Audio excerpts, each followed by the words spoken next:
The Florida Gators' run game will be the key to their offensive success for the rest of the 2024 season.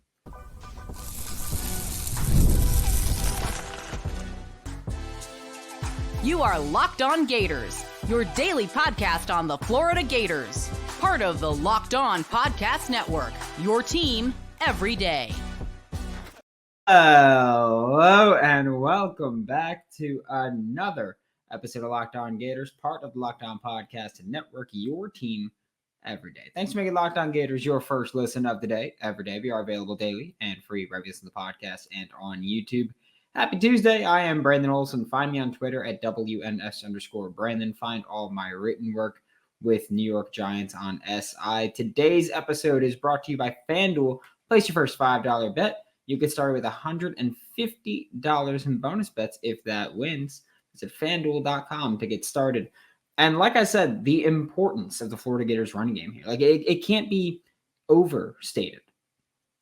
The Florida Gators run game has to be the key to success for this offense for the remainder of the year. And really, you could argue for the success of the entire team. And I know a lot of people are going to go, oh, but the defense is playing so great.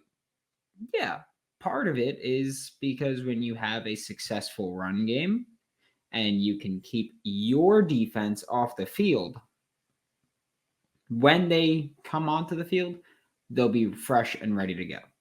And so that is part of it. If you're going to be facing some damn good defenses, you need to be able to run the ball against them, but you're going to be facing some damn good offenses as well. I mean, think about it. In the next 4 games, you've got Carson Beck, Quinn Ewers, Arch Manning, you've got Garrett Nussmeier, and you've got Jackson Dart. Or if you want to talk about the offensive minds you'll be facing, I mean, you've got Sark coming up. You've got Lane Kiffin coming up, the guy that so many people want to be the next head coach of the Florida Gators because of his offensive prowess. You're facing him. You need your defense to be at the absolute top of their game. When you run the ball successfully, you kill clock, you give them a little bit of time, you give your defense time to rest and time to get refreshed, and you keep their offense from getting into a rhythm, helps you a lot. So you could argue that is important for the success of the entire team. But what we're saying here is to the importance of the offense, the success of the offense, right? The Florida Gators need to have that success despite a really difficult schedule. Like I just mentioned, they're all great offenses. A lot of them are really good defenses because you're facing some really good freaking teams to wrap up this season. You are. I know Georgia's defense isn't what they used to be. They're still really freaking good. Texas, I'll say, is still to be determined because they've played one really good team in Georgia, and Georgia dusted them. So we'll see. Ole Miss, really good defense. I don't care about who they've lost to, but they allowed, 26 to LSU or 29 to LSU? That was 26-29. In overtime, they lost to Kentucky, but allowed 20 points. They're good defensively, right? LSU is probably going to be pretty aggressive against Florida. You're facing some good defenses. Running the ball helps you. You need to stay in manageable situations. Because let's say what we've seen from DJ Lagway, look at the Kentucky game, his only FBS start, right? His only FBS start, you can look at what he did against Kentucky, and he completed 50% of his passes, which is something where I feel like a lot of us look at it and we don't harp too much on the completion percentage. I think a lot of Florida Gators fans have done a really good job at that. But to this point in the season, he's completing 60.7% of his passes, including going 7 for 7 against Mississippi State, going 4 for 5 against UCF, going 18 for 26, 70% basically, against Samford. Look at what he's done against Power 4 programs. He had, or most Power 4 programs, because UCF, Mississippi State, but the good Power 4 programs. Miami, he went 3 for 6, 50%. Texas A&M, 6 for 14, 42.9%. Tennessee, 9 for 17, 52.9%. Kentucky, 7 for 14, 50%. let's say that we accept, hey, from what we've seen so far, this year's not going to be a high completion percentage year for DJ Lagway, which again, we accept because he's taking deep shots and he's taking risks. And when you take those deep shots, you are going to have a lower completion percentage, even if you are a really good deep ball passer. They're just less efficient shots, which again, fine, not a complaint here. But your run game has to kind of be the complementary piece there where they go, hey, we can still move the sticks. We can still get this going without the underneath passing game so much. We can still move the sticks and get this going while we have more incompletions than usual, which does matter because while people can make fun of Graham Mertz being a check down Charlie, he's completing 76.6% of his passes this year before he got hurt. That helps you move the sticks, right? Helps keep things going. So I do think that when we talk about, hey, there's going to be more incompletions, but also more deep shots. Again, I have no problem, again, with that trade-off. And I want to make it clear because I know people get really sensitive about DJ Lagway things. This isn't even a criticism. It's if you're going to have a lower completion percentage, your run game needs to be really effective so that you can stay in manageable situations. And again, I will also say I think Billy Napier needs to do a better job of going, hey, throw a screen here and there. You need more easy completions, yards after catch. Help out a little bit instead of just drop back, look for a bomb. But I do think that having that lower completion percentage really stresses having good run game. It does. Also, we have to acknowledge the very obvious fact that having I need to get this clear as well, having a good run game helps your play action passing game, right? DJ Lagway right now is a play action passer, has obviously smaller sample size because more often than not, he is not running play action, but he's completing 5% more of his passes right now off play action. 2 more yards per attempt. He's got 3.5 yards further downfield that he's throwing the ball right now. He's been pretty good when operating off of play action. Gets the ball out, decent time. Again, a little bit longer time to throw because he's typically throwing the ball further downfield. He's scrambled, picked up first downs, plenty of first downs. But it opens up the play action passing game. And I wanted to preface that by also saying the fact, just want to throw that out there, it's a fact, your run game doesn't have to be successful for the play action passing game to be beneficial for you. Again, statistically backed, even if you don't have a strong run game, your play action game, just the threat is better. Okay.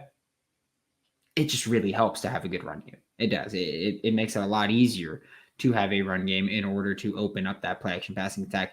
But it's also multi-pronged here, right? Because Florida has, hey, they might run the ball, but also you have to go, hey, DJ Lagway might run the ball. And so you're putting defenders in multiple points of conflict where they have to worry about, did he hand it off? Is he keeping it himself? Oh, they're throwing deep. Makes it tough. But again, the importance of that run game being successful makes you that much more lethal when you're looking for those deep shots, when you're going off play action fakes. And we will talk about how Florida can keep this run game going successfully again, as well as one thing that I kind of need them to really lean into, and I've been asking for a while. We'll talk about that next on Locked On Gators. Hey, Florida Gators fans, it's time to recognize the Roy Player of the Week. So far this season, we've pooled over $20,000 to support players on Roy. Micro deposits lead to massive change with the Roy app. You can direct your support to the athletes you love, ensuring that all funds go to the specific player that you choose. Which means we get to pick a specific player every week for Locked On Gators. Obviously, the Florida Gators did not play this week. And usually that means that, hey, we'll pick someone like last time Florida had a bye week. We picked Ryan Williams because he had the big game against Georgia, right? That's not what we're talking about this time. This week, we are supporting Cormani McClain. We just pitched in $100, and I'd love for you to join us. Even $10 makes a difference. So we can show Cormani McClain the love and keep him connected to the Florida Gators program. Why? well, I don't know if you know, but Cormani made his Florida Gators debut against Kentucky. Pick 6, great pass deflection, hell of a game to make your debut. And so since we got the bye week, we're going to take 2 from that. Don't forget also, Roy has an exciting giveaway. You can win 2 tickets to a game in November, which is coming up soon. Just download Roy, create an account, enter referral code Locked On, and you're entered. If you're already on, make a contribution, and you will be added in there. Download Roy now, join the NIL game with no subscription and no fees, and be sure to check us out on Instagram, Facebook, and X at Roy_return_on_you for more info. Thanks for making Locked On Gators your first listen of the day every day. We are available daily and free wherever you listen to the podcast and on YouTube. And I'm not going to lie to you here. We're going to talk about something Florida did against Kentucky, which we talked about it with Hayden Henson, Florida Gators starting tight end, last week because he is on Locked On Gators every single week. He will be on Locked On Gators tomorrow as well. Every Wednesday he's here. And we talked about it last week where Florida kind of spammed the same run concepts. And if you're not familiar with the term spammed, they did it over and over again, right? Florida ran the ball 41 times. Okay. Florida ran a variation of split zone or counter 21 times. And if you don't know what split zone is, it's just picture, routine zone run play. Tight end is on the left side, running back is on the right side. So running back's going to the left, tight end comes to the right and blocks downhill there. Okay? So he's blocking that backside of the run. Gives you a cutback lane as a running back. One of my favorite run concepts, especially with how you can build off of it with boot slide and all these things. So Florida ran a variation of split zone or counter, guard pulls, tackle pulls, because usually when Florida runs counter, it is GH counter. And so guard and tight end are pulling across. I realized I said tackle 30 seconds ago. I meant tight end. So guard, tight end, pull across, and they are blocking there for your running back.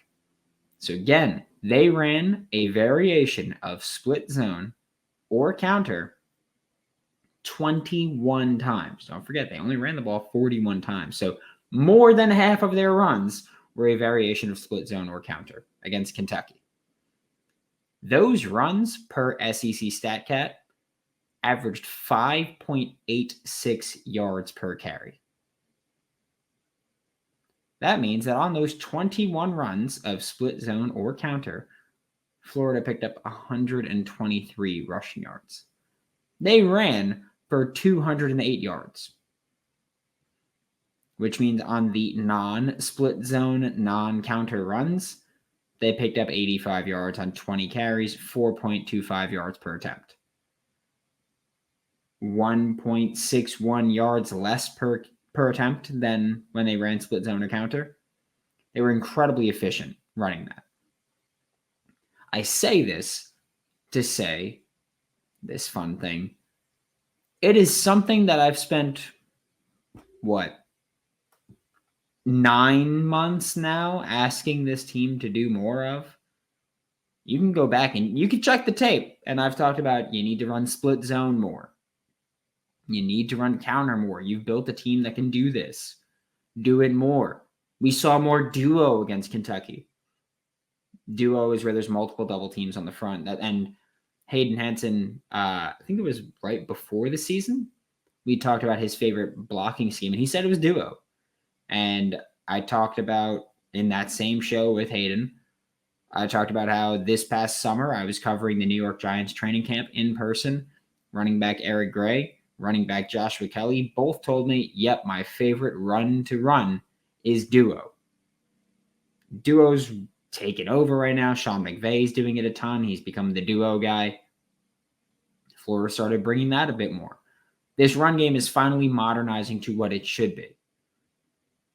Split zone, counter, duo.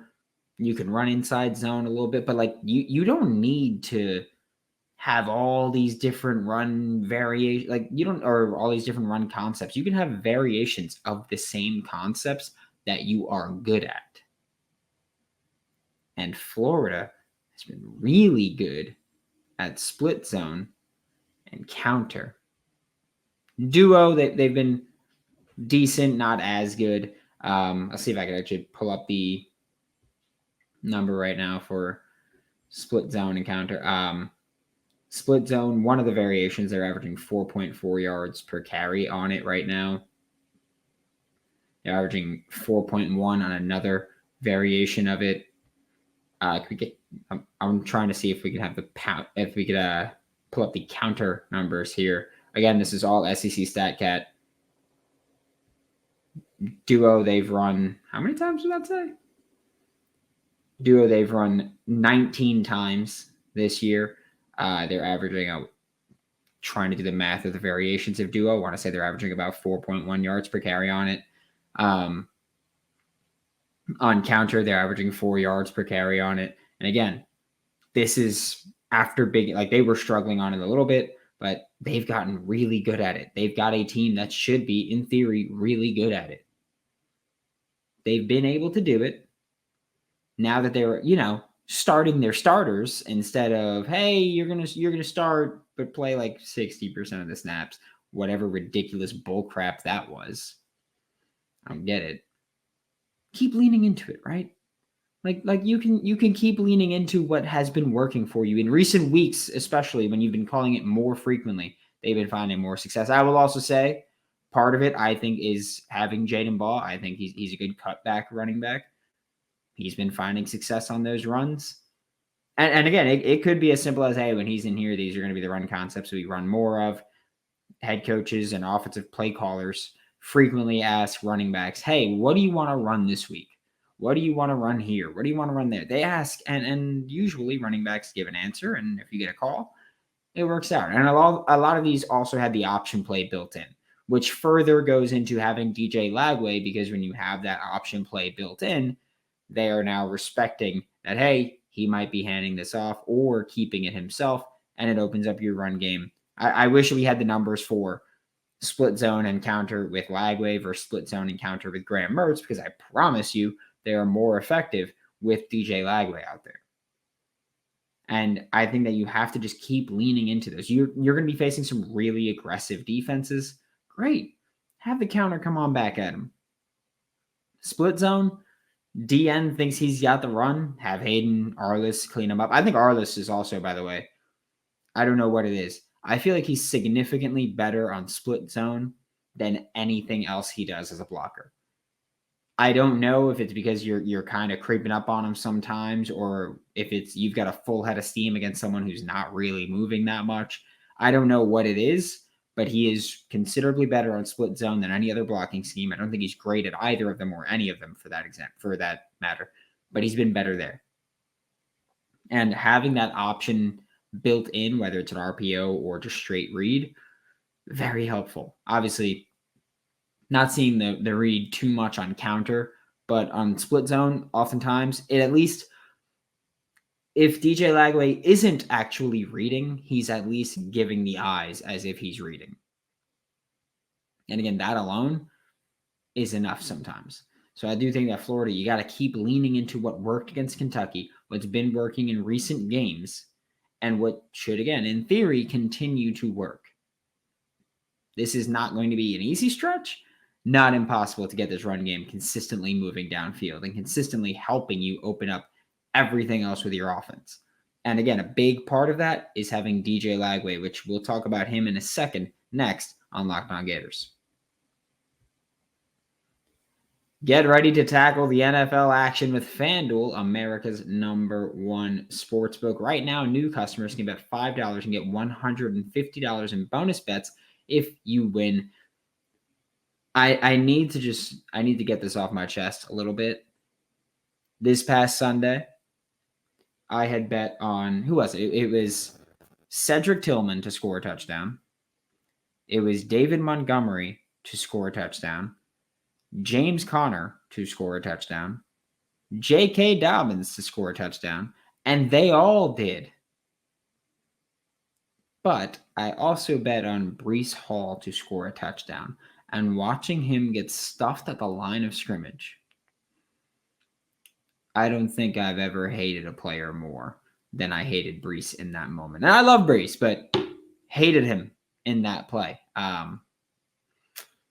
Screwed me up my parlay, and they lost. Same old Jets, right? Visit FanDuel.com to join today. You'll get started with $150 in bonus bets if you win your first $5 bet. That's FanDuel.com. So never waste a hunch and make every moment more with FanDuel, an official sportsbook partner of the NFL.